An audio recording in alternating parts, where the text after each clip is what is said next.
हो चुका है कि अंडर प्रोसेस सभी बच्चों को और जो भी यहाँ अतिथि विद्वान हैं सबको बहुत बहुत बधाई। देखिए बच्चों, फार्मा का जो सेक्टर है ये ग्लोबली जब हम बात करते हैं, देखिए पूरी दुनिया है ना, it's a village, global village हम बोलते हैं।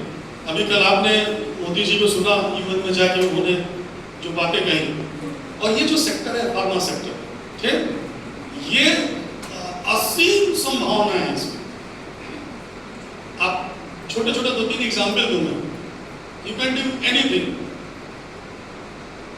और इंडिया का जो फार्मा सेक्टर है it's leading one in the world. हम चाइना से आगे, चाइना रॉ मटेरियल सप्लाई कर, बट फार्मा सेक्टर में आपको दो तीन उदाहरण बताऊंगा, आप अपने कैरियर को नया आयाम दीजिए। एक छोटी सी टैबलेट है डिस्प्रिन, आप पढ़ते होंगे सैलिसिलिक एसिड के कंपाउंड्स होते हैं, usually they are used for the pain killer analgesic. एक डिस्प्रिन या किसी एक एंटीबायोटिक की जब हम बात करें तो एक एंटीबायोटिक को डेवलप करने में अगर आप डाटाबेस में जाएंगे as per USDA 10,000 human resource लगता है, 10 इयर्स लगता है,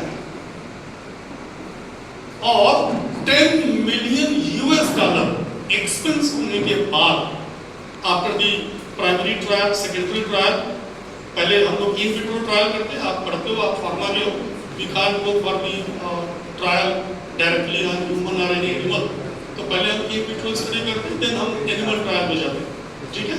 that's why every pharma and medical colleges must have the ethical committee, वही अप्रूव देते हैं। और आफ्टर एनिमल ट्रायल फिर हम वॉलंटियर्स पे जाते हैं, ठीक। जैसे आप चाय बागान सुनते हैं ना, तो वहाँ पे टी टेस्टर्स होते हैं, कॉफी टेस्टर्स होते हैं, उनकी जॉब सिर्फ क्या होती है, हर लॉट की जो कॉफी बनती है उसको टेस्ट करके और बताना कि हाँ इसकी क्वालिटी क्या है, अकॉर्डिंगली फिर वो कंपनी जो है ग्रेडिंग करती है और प्राइसिंग करती है। तो सेम यहाँ भी है कि फिर वॉलंटियर्स होते हैं, उन पर कोई भी काम किया जाता है trial, then that drug come into market। हमें फायदा कहाँ है वो बताऊं मैं। 1975 के बाद आपने WTO का नाम सुना होगा, वर्ल्ड ट्रेड ऑर्गेनाइजेशन, विपो, और वर्ल्ड इंटेलेक्चुअल प्रॉपर्टी ऑर्गेनाइजेशन का गठन हुआ। क्यों किया गया? छोटा सा उदाहरण, एक डिस्प्रिन अमेरिका में 60 रुपए की मिलती है, ठीक, 60 रुपीज में एक डिस्प्रिन की टैबलेट मिलती है जब आप अमेरिका में जाएंगे। उन्होंने रिसर्च किया, सब कुछ उन्होंने किया। अब अमेरिकन की दिक्कत क्या है, सेम डिस्प्रिन जब पाकिस्तान में बनाई जाती है तो लागत आती है ₹1.25। सेम डिस्प्रिन के कंपाउंड जब जबलपुर में अगर कोई छोटी सी फैक्ट्री लगा के यहाँ बनाए तो लागत आती है 38 पैसे, और सेम डिस्प्रिन जब चाइना में बनती है तो उसकी लागत आती है 22 पैसे, ठीक। अब हम लोग क्या करें, ये जबलपुर में एक फैक्ट्री लगा लें, ठीक, 38 पैसे की हमारी डिस्प्रिन बनी, और यहाँ से अमेरिका तक जब हम एक्सपोर्ट करते हैं तो एक डिस्प्रिन को पहुँचाने में 45 पैसे कास्ट आते हैं कार्गो शिप के, ठीक, लगभग ₹1 हमारी कास्ट हुई। अब अगर अमेरिका में कोई मेरा चाचा का लड़का रहता है, मैं बोलूँ यार सुन तू, मैं डिस्प्रिन यहाँ से भेज रहा हूँ 10 रुपए के रेट से, तू अमेरिका में 20 रुपए के रेट से बेच, व्हाट विल हैपन? अगर इंडियन इंडस्ट्रीज की डिस्प्रिन अमेरिकन मार्केट में फ्रीली चली गई और एक पे एक फ्री अगर हमने कर दिया, 20 रुपए में 2 डिस्प्रिन देना शुरू किया, तो अमेरिकन जो फार्मा सेक्टर है वो बैठ जाएगा, क्योंकि उनकी लागत ही 60 रुपए आ रही है, 55 के आसपास 60 में मिलती है, ठीक। तो अमेरिकन लेड ग्रुप्स ने, यूरोपियन यूनियन ने, फिर उन्होंने इन्वेस्ट किया और विपो आया और फिर पेटेंट का काम शुरू किया। So what we can do, हम लोग क्या काम कर सकते हैं? आप कभी हिमाचल में जाइए, एक जगह है बद्दी, अगर आप फार्मा के हैं तो यू मस्ट विजिट, ठीक। आफ्टर डूइंग योर मास्टर्स आप एम फार्मा करके you can register your own company, आप अपनी कंपनी बना लीजिए। आपको ये जो कंपाउंड्स हैं खुद नहीं करने हैं, फिर सिर्फ लेबलिंग आपकी होगी और सारा चीज आपको बद्दी से अवेलेबल है।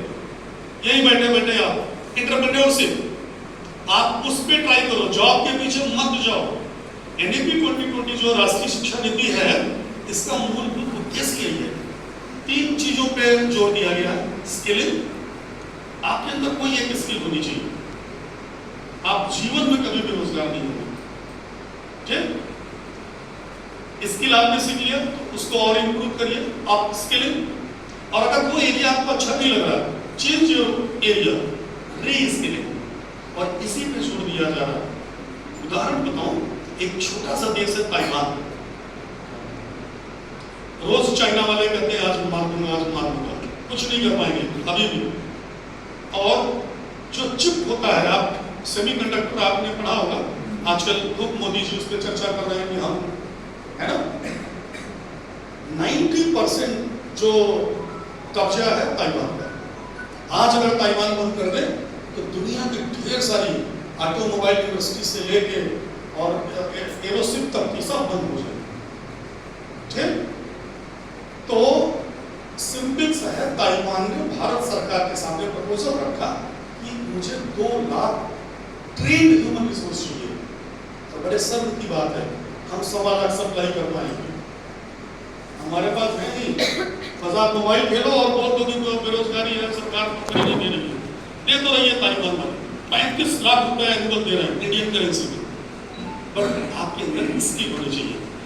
एक दूसरा देश आपने सुना होगा कि जो जैसे जीव रहती है ना, ऐसे ही है इजराइल। इजराइल का नाम सुना ना? ठीक, कोई देश ही नहीं है ऐसे समझिए, लेकिन अकेले पूरा मिडिल ईस्ट किसी की हिम्मत नहीं है।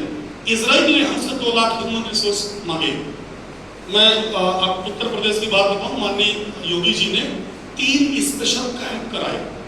3 स्पेशल कैंप कराने के बाद 36,000 लोग सिलेक्ट हो गए जो ट्रेंड है। और वहां जाने के बाद जो कुछ बिहार से गए वो तो बहुत अच्छा, और स्किल में बहुत आगे रहते हैं, हर चीज सीखते हैं। और 8,000 लोगों को वापस भेजना पड़ा। तो चले तो गए बस, बट स्किल में नहीं। तो आप स्किल सीखो।